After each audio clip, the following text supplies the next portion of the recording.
Eu quero, em primeiro lugar, dizer que, apesar de tudo que nós estamos passando nessa casa, nesses últimos dias, nós não podemos ficar paralisados diante do que acontece no país e, sobretudo, diante do que precisa ser feito no país.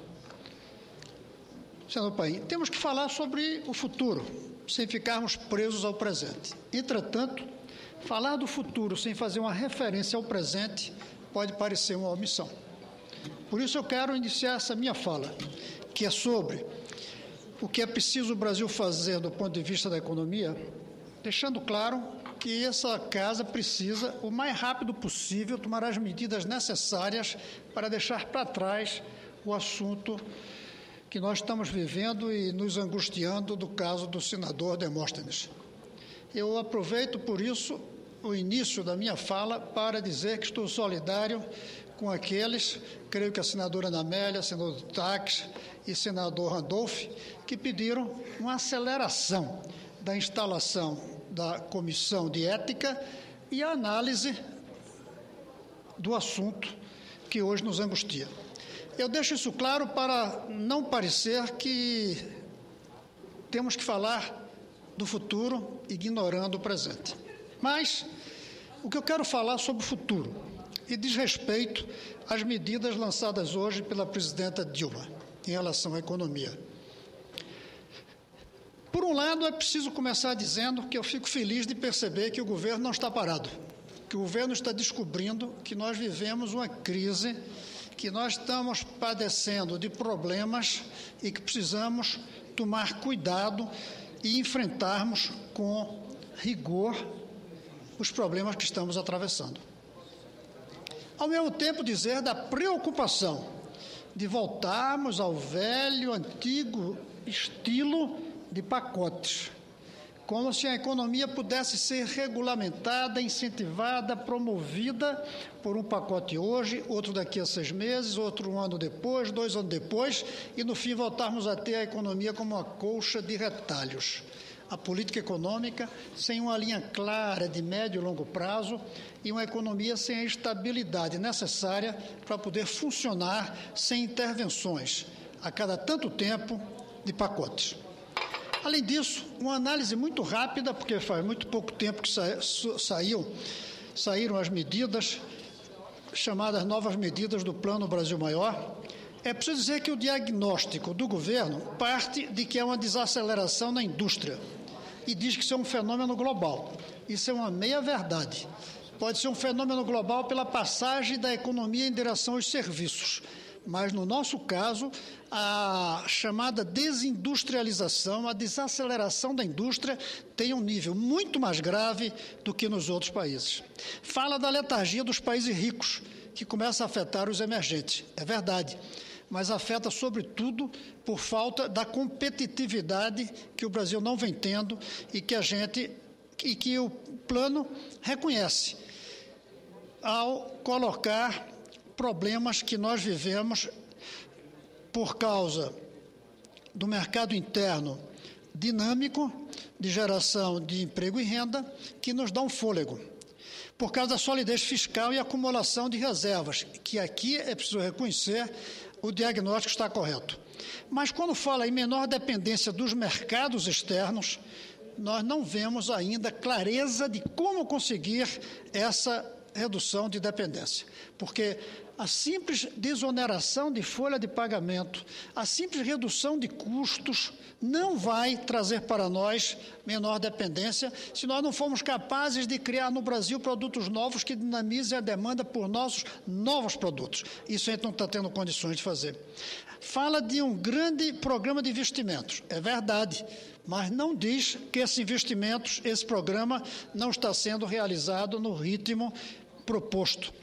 E fala no controle da inflação, que pode até ser verdade, sim, de uma certa forma, mas não podemos fechar os olhos para os riscos de que a inflação volte. Esse é um bicho que nunca morre.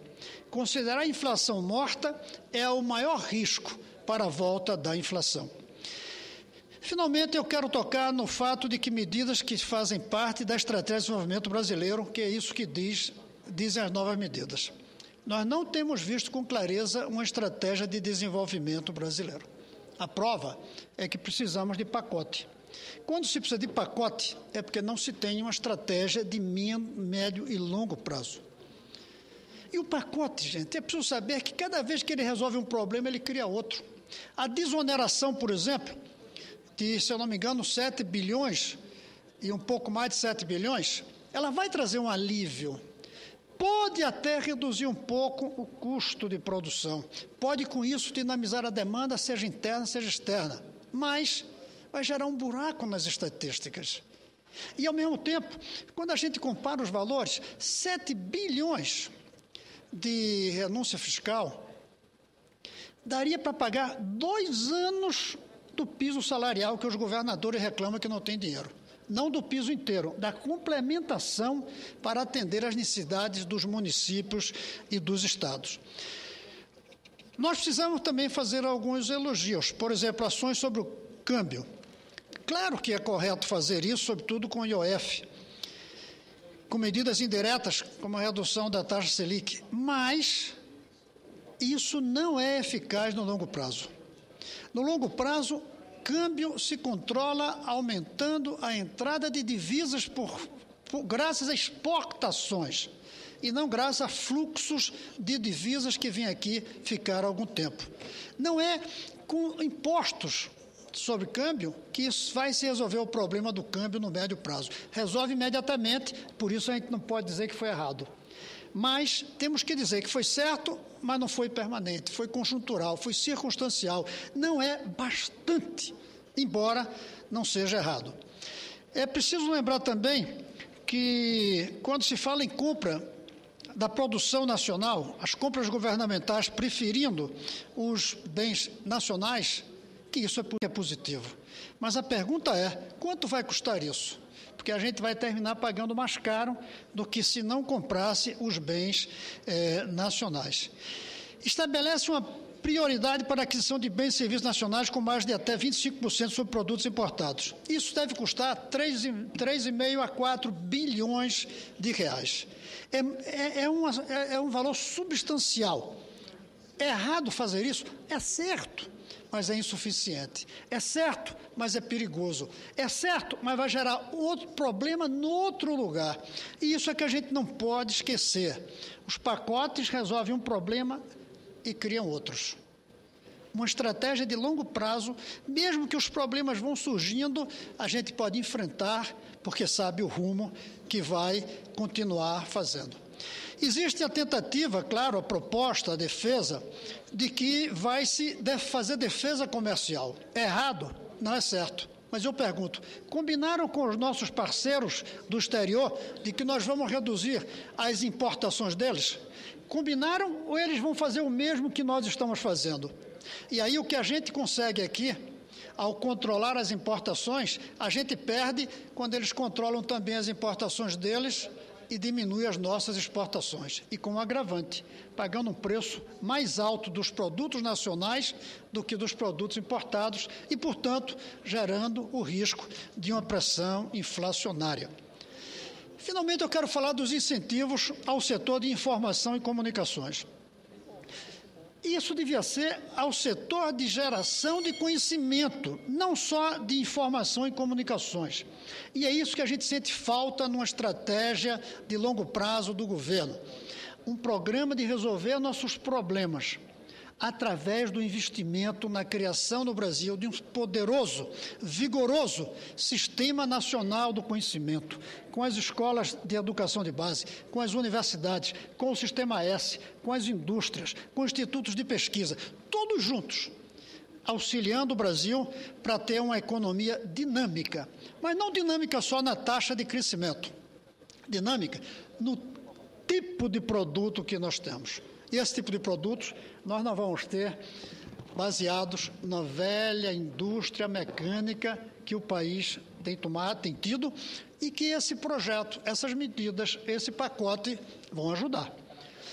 Não vão desajudar, não vão atrapalhar a economia, o setor industrial. Vão ajudar, mas vão ajudar criando outros problemas e adiando mais uma vez o que deveria ser definitivo nesse país, saber para onde é que nós queremos que vá a nossa economia, que tipo de indústria nós queremos que servirão para um país dinâmico, com a demanda lá fora ganha a cada novo produto aqui dentro, com a competitividade ganha não graças a pacotes que reduzem o custo, pacotes necessários, volto a insistir, desoneração necessária, volto a dizer, mas que são restritas, são limitadas, não têm o poder que a sexta economia do mundo precisa para dinamizar-se, não até que o novo pacote volte, mas dentro de uma estratégia de médio e longo prazo.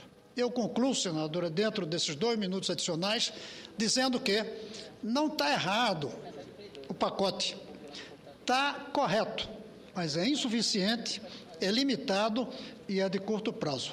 Ainda ficamos devendo, nós, os líderes desse país, uma proposta de médio e longo prazo.